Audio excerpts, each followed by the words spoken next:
더 높은 부르심이라는 제목으로 하나님 말씀 전하겠습니다. 더 높은 부르심이라는 제목으로 하나님 말씀 전하겠습니다. 하나님께서는 하나님의 사람을 만들기 위해서 그 사람을 부르시고 그 사람을 구별하시고 그 사람을 복 주셨습니다. 그런데 성경을 보면 항상 하나님의 부르심은 하나님의 부르신 그 사람이 복을 받는데 끝나는 것이 아니라 더 높은 부르심과 더 큰 부르심이 항상 있었습니다. 아브라함을 불러서 본토 친척 아버지 집을 나오라 그런 뒤에 가나안 땅으로 보내셔서 정말 큰 복을 주셨습니다. 그러나 아브라함의 부르심은 그것으로 끝이 아니었고 아들 이삭을 이렇게 하나님께 바치는 이런 과정을 통해서 더 높은 부르심인 믿음의 조상이 되게 했어요. 그 열국의 아버지가 되게 만들었습니다. 또 하나님께서는 베드로와 야고보와 요한과 안드레를 부르셨잖아요. 그들을 부르신 다음에 끝난 것이 아니라 내가 너를 사람 낚는 업으로 삼아주겠다, 만들겠다라고 말하면서 더 큰 부르심으로 베드로와 또 제자들을 불렀다는 것을 알 수가 있습니다. 바울도 마찬가지죠. 바울 역시도 다메섹으로 가는 도상에서 예수님을 만났습니다. 그리고 구원을 받았습니다. 그런데 하나님의 계획은 바울이 예수님 만나서 구원받고 복음의 비밀을 깨닫고 복받는 인생 사는 것, 그것으로 끝나는 것이 하나님의 계획이 아니었습니다. 하나님은 바울을 향해서 더 크고 더 높고 더 깊은 부르심이 있었다는 것입니다. 갈라디아서 1장 12절에 보면 바울이 이렇게 말을 하고 있습니다. 이는 내가 사람에게서 받은 것도 아니요 배운 것도 아니요 오직 예수 그리스도의 계시로 말미암은 것이라. 이 바울은 유일하게 예수님에 대해서 배울 때 12사도들은 베드로와 같은 12사도들은 예수님과 함께 다니면서 배웠거든요.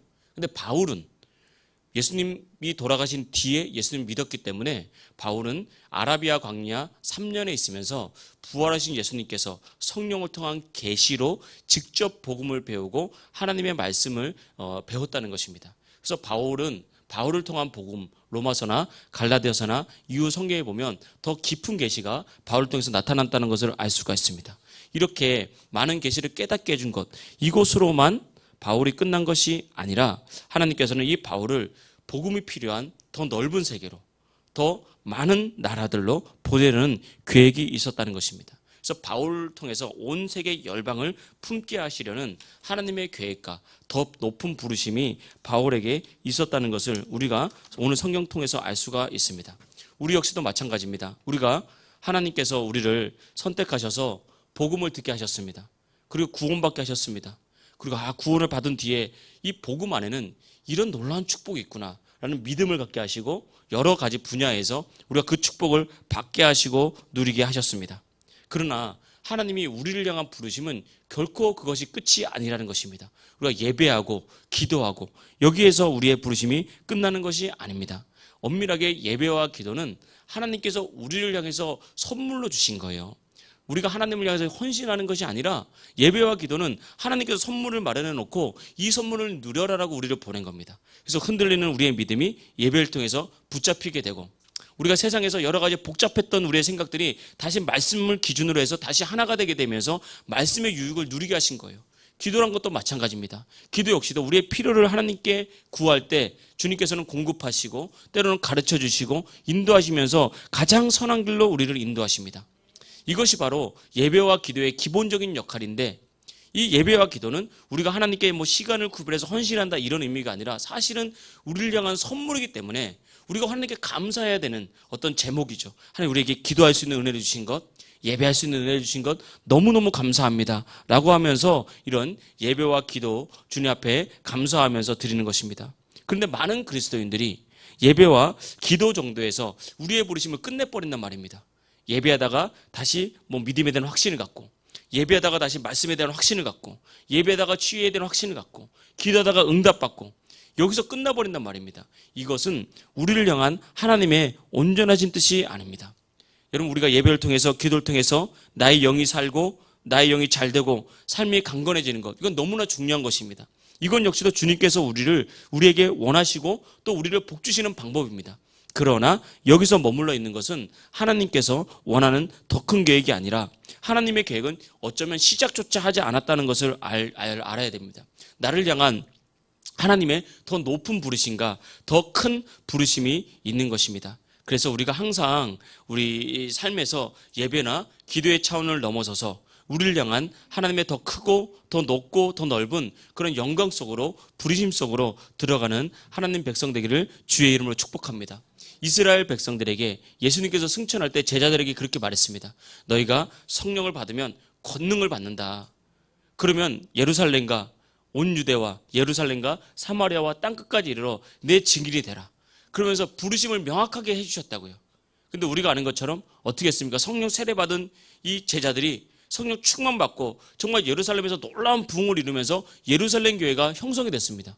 그런데 예루살렘 교회를 만들고 거기서 예배하고 기도하고 교제하고 그러면서 거기에 머물러 섰단 말입니다.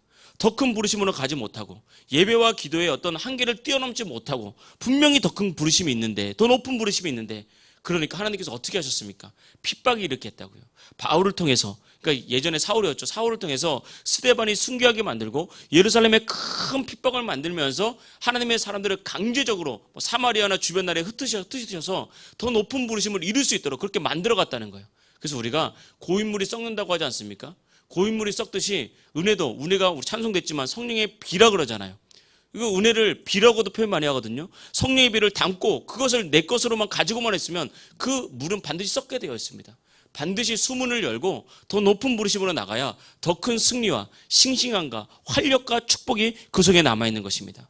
바라기는 저와 여러분들이 정말 예배와 기도 이런 한계를 넘어서 하나님의 나를 향한 더 높은 부르심과 더 큰 부르심이 있음을 믿고 마음을 열고 주님 앞에 나갈 수 있기를 주의 이름으로 축복합니다.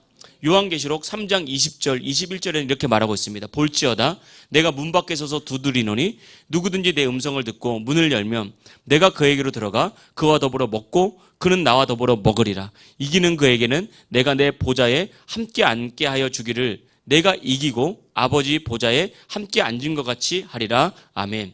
주님께서 우리에게 왜 문을 두드립니까? 첫째는 우리를 구원하기 위해서, 믿지 않는 사람들의 마음을 두드리면서 그를 구원하기 위해서 그 마음 가운데 문을 두드리고 있다면, 두 번째, 더 높은 부르심을 향한 두드림이 있습니다.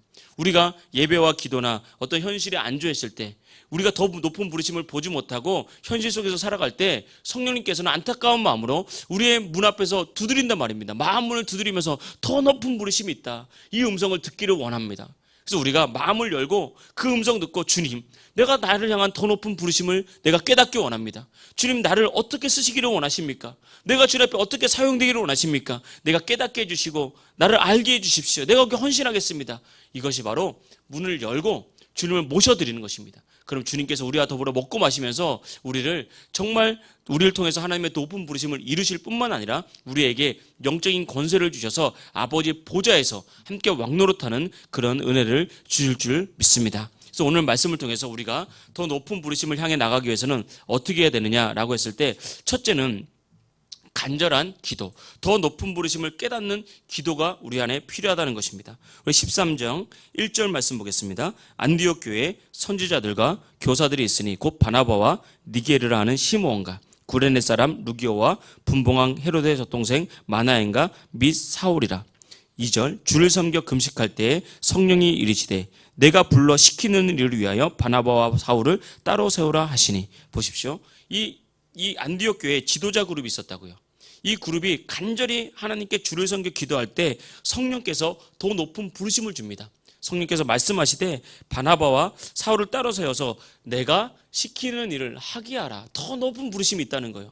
만약에 더 높은 부르심을 깨닫기 위한 간절한 기도가 없었다면 아마 바나바와 사울, 특별히 바울은 이 자리에 없었을 수도 있습니다. 더 높은 부르심을 깨달았다고요. 오늘 또 특별히 성경을 보면 우리 13장 1절에 보면 이 안디옥 교회 지도자들을 말할 때 첫 번째 이름이 바나바예요. 마지막 이름이 사울입니다. 이 사울이 나중에 바울 되지 않습니까? 그런데 우리가 알다시피 그 높은 부르심을 향해서 계속해서 갔을 때 어떻게 됐습니까? 역전이 됐죠. 바나바의 이름은 성경에서 없어지고 사울이 바울 되면서 가장 높은 부르심을 이루는, 하나님께 가장 존귀하게 쓰임받는 그런 인생이 됐다는 것을 우리는 알 수가 있습니다. 그래서 우리가 기도는 하나님께 필요를 구하는 방법이기도 하지만, 여러분, 우리가 하나님의 뜻을 알려주는 통로기도 합니다. 그래서 여러분 기도할 때 꼭 두 가지로 가야 되겠죠. 첫 번째는 우리의 필요를 하나님께 구하십시오. 건강의 필요, 물질의 필요, 삶의 필요, 또 마음의 상처의 치유, 주님 앞에 간절히 가지고 나와서 주님 이 문제를 해결해 주십시오라고 우리의 필요를 구하는 것, 이것이 첫 번째 기도입니다. 근데 기도가 역시 거기서 머무르면 안 되고 더 높은 부르심의 기도가 있다고요. 하나님, 그러나 나를 통해 이루고 싶은 하나님의 뜻이 무엇입니까? 나를 어떻게 부르셨습니까? 주님 나를 어떻게 사용하시기를 원하십니까? 내가 주님께 사용되는 인생, 쓰임받는 주의 도구가 되기를 원하오니 주님 더 높은 부르심을 깨닫게 해주십시오라고 주님의 뜻을 구하는 기도, 이것이 우리 속에 꼭 있어야 된다는 것을 우리가 알아야 되는 것입니다. 그럴 때 비로소 우리는 예배와 기도라는 자리에 맴도는 그런 신앙의 차원을 넘어서서 더 높은 부르심을 향해서 나갈 수 있다는 것입니다. 그래서 오늘 성경을 보면 이들이 이 부르심을 깨닫기 위해서 어떻게 했습니까? 금식하여 기도했다라고 말했습니다. 우리가 알다시피 이사야 말씀에 보면 이 금식은 흉악한 결박을 끊는 능력이 있다고 그랬어요. 왜 금식했습니까? 더 높은 부르심으로 나가지 못하게 만드는 영적인 방해가 있다는 거예요. 더 높은 부르심으로 나가지 못하도록 삶의 결박, 아니면 문제의 결박, 내 생각의 한계 속에서 내 스스로 결박하는 그런 영적인 결박이 있다 이 말입니다. 그런데 금식하면서 주님의 뜻을 간절히 구할 때 이것이 끊어지고 더 높은 부르심을 깨닫게 되고 그 더 높은 부르심으로 나갈 수 있게 되는 것입니다. 그래서 간절한 기도를 했다 이겁니다. 그래서 우리가 알다시피 모세도 마찬가지죠. 모세는 80의 부르심을 받았습니다. 80의 부르심을 받아서 120세까지 쓰임을 받았다고요. 그러니까 모세가 애굽의 궁정에서 쫓겨나서 또 미디안 광야에서 양치기로 생활할 때 어찌 보면 40년이 지나 30년이 지난 70, 40년이 지난 80이 되면 사람들은 누구나 더 큰 부르심을 구하기보다는 자 그냥 됐다, 그냥 이쯤에서 멈추자, 여기서 그냥 천국 가자, 대부분 이렇게 멈춘다 이 말입니다. 근데 모세는 틀렸죠. 하나님께서 모세를 꺼지지 않는 떨기나무 가운데 모세를 불렀습니다. 그러면서 내 발에 신을 벗으라고 말했단 말입니다. 그 신이란 게 무엇입니까? 바로 신이란 게 나를 묶고 있는 결박이에요.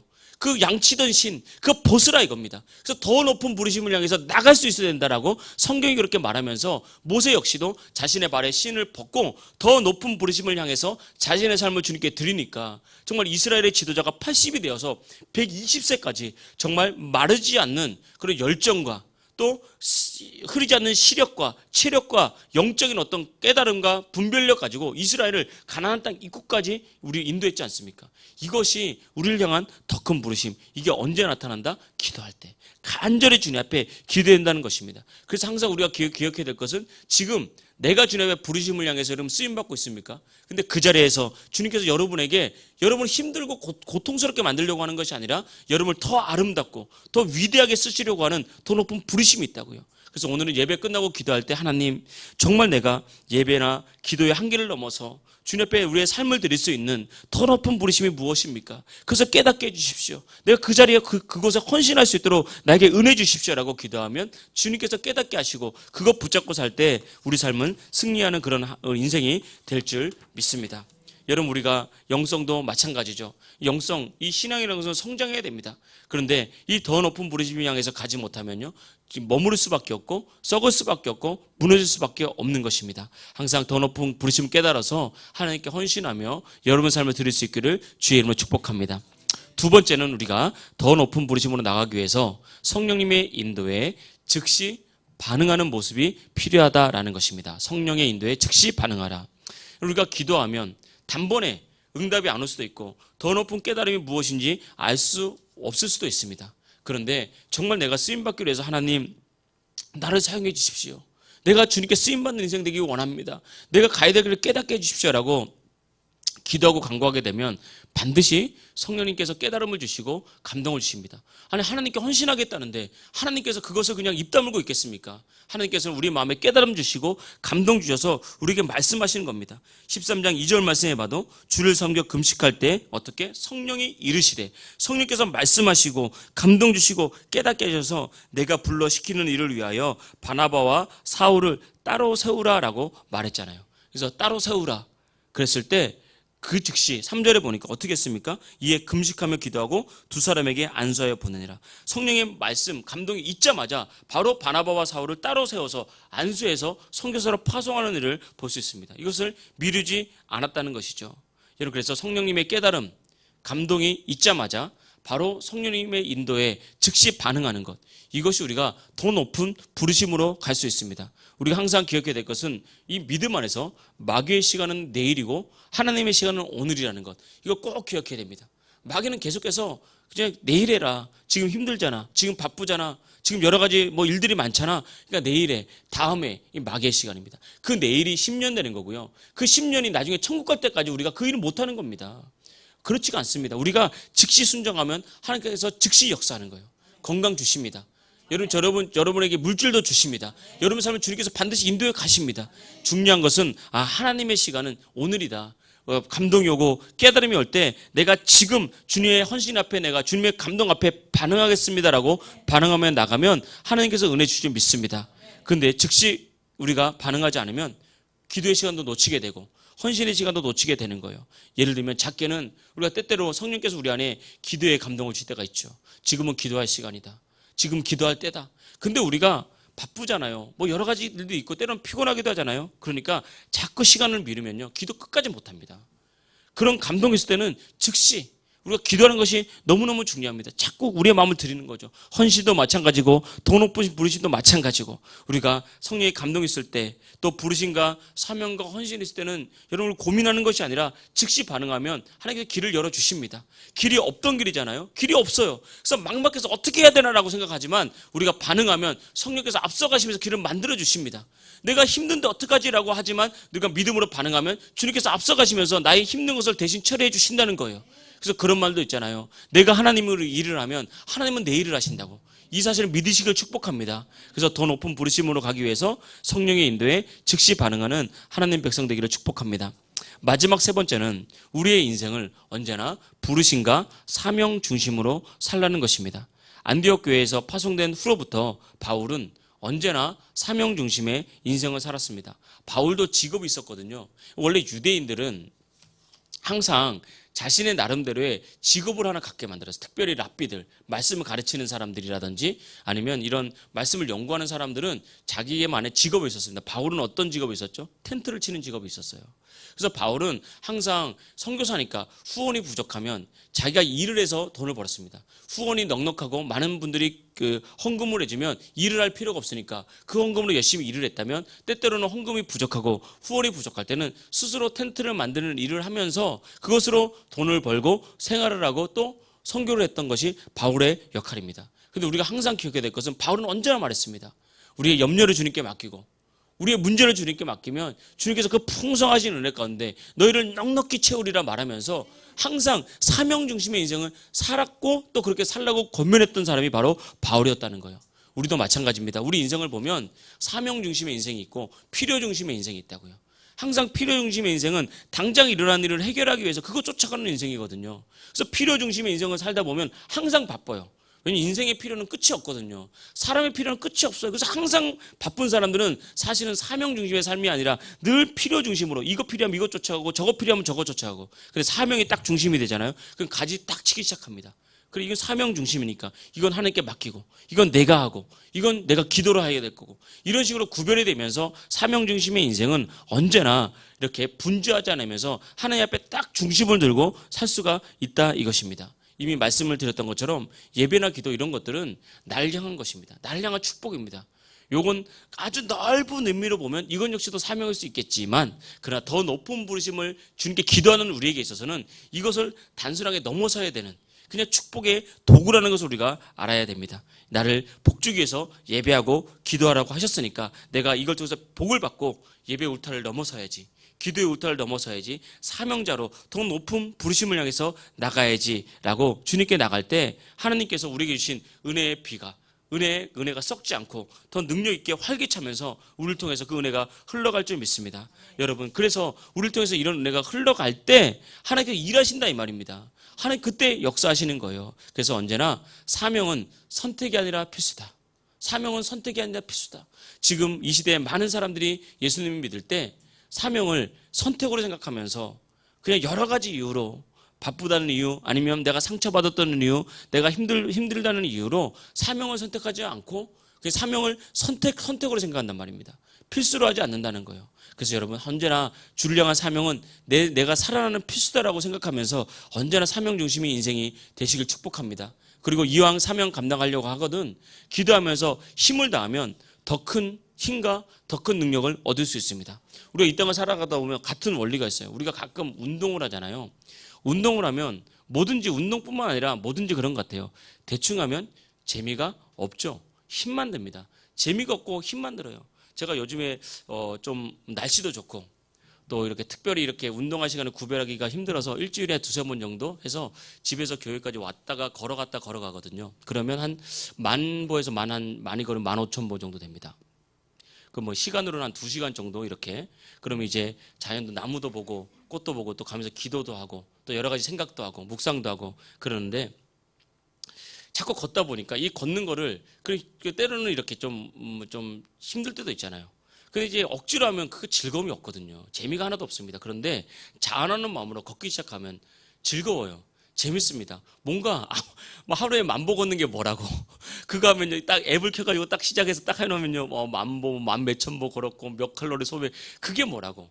그게 기쁘고 즐겁더라니까요. 운동도 마찬가지입니다. 막 다른 애들 다 운동하는데 학에서 쭈뼛쭈뼛하면 같이 운동을 해도 재미가 없는 법이에요. 근데 어차피 운동하는 거 땀 흘려야지 열심히 운동하고 나면 기분이 좋습니다. 땀 쫙 빼고 나면요 힘이 나고 오히려 활력이 생기는 거거든요. 이 사명도 같은 원리입니다. 하나님께서 나에게 나의 더 높은 부르심이 있으니까 어차피 내가 부르신 그 부르심을 향해서 내가 기쁘고 즐겁고 감사하게 더 높은 부르심을 향해서 헌신해야지라는 그런 마음을 가지고 사명 감당하면요 그 인생도 썩지 않고 그 인생이 오래 싱싱해지고 하나님의 능력 가운데 충만해지면서 날마다 기쁨과 은혜가 넘치는 그런 인생이 될 수밖에 없는 것입니다. 이것이 우리를 향한 하나님의 뜻입니다. 여러분 우리가 이 땅을 살아가면서 우리를 향한 더 높은 부르심이 있다는 것을 깨닫고 여러분 때로는 전도하기도 하고 삶에서 또 전도대상자를 정해서 또 제달처럼 복음을 전하기도 하고 항상 내가 있는 곳에 내가 하나님 보내신 하나님의 통로라는 것을 알고 항상 그 자리에 축복을 선포하고 승리를 선포하고 예수님의 사랑을 증거할 수 있는 하나님의 백성 주님께 쓰임받는 더 높은 부르심을 향해서 나아가는 하나님 백성 되기를 주의 이름으로 축복합니다. 할렐루야.